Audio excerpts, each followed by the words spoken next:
Now, picture this.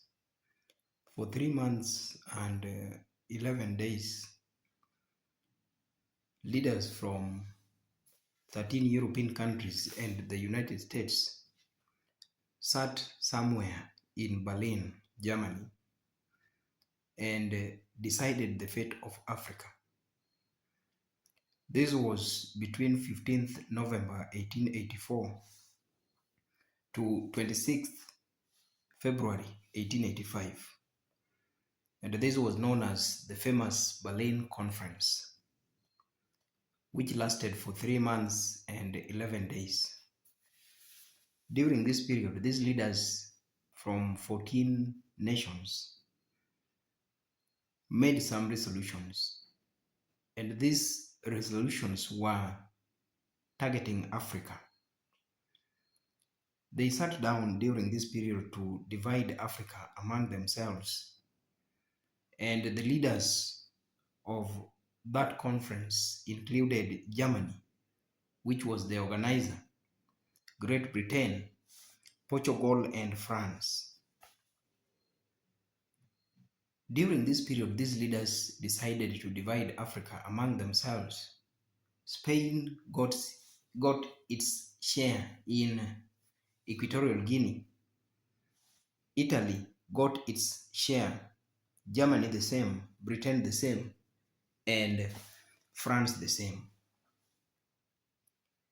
They made some very specific resolutions about Africa, but the main derivative from this conference was that Africa was to be divided among themselves, and they ultimately agreed that the division of Africa among themselves was to be peaceful, and they also agreed that once a European country identified an area which during that period they called a sphere of influence, you were to inform the others.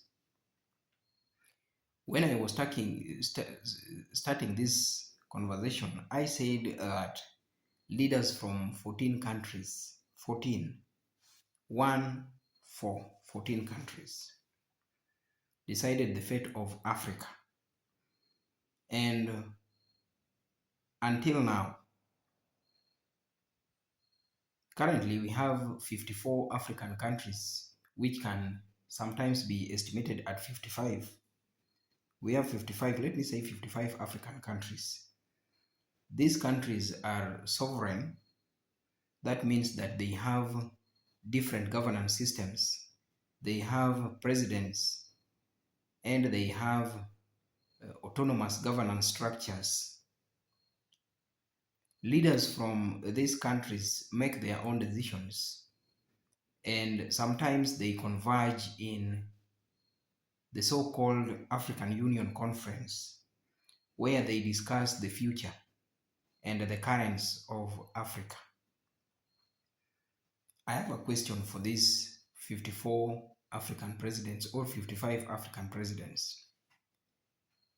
What did these leaders from 13 European countries and the United States, making it 14 countries, decide that cannot be undecided by the 55 of you?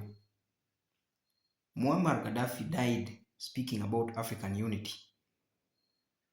Julius Malema is famously known for speaking for African unity.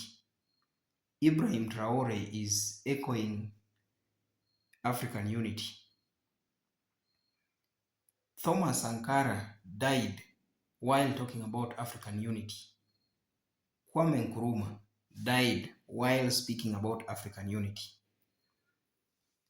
Until now, African unity is a dream, and yet we have 55 African presidents who have been serving the continent for the longest period. Some have served the continent for over 50 years. And yet, for all this while, they can never, or they have never, achieved African unity.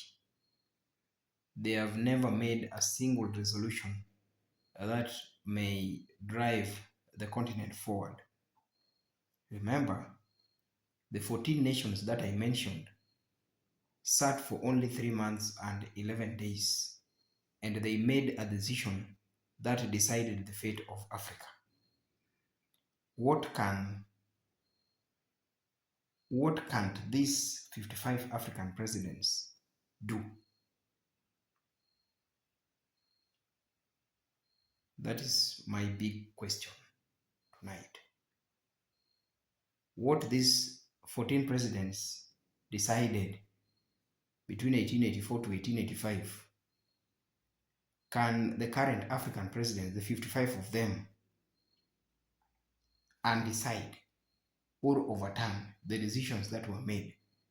And by doing so, can they make African unity a reality?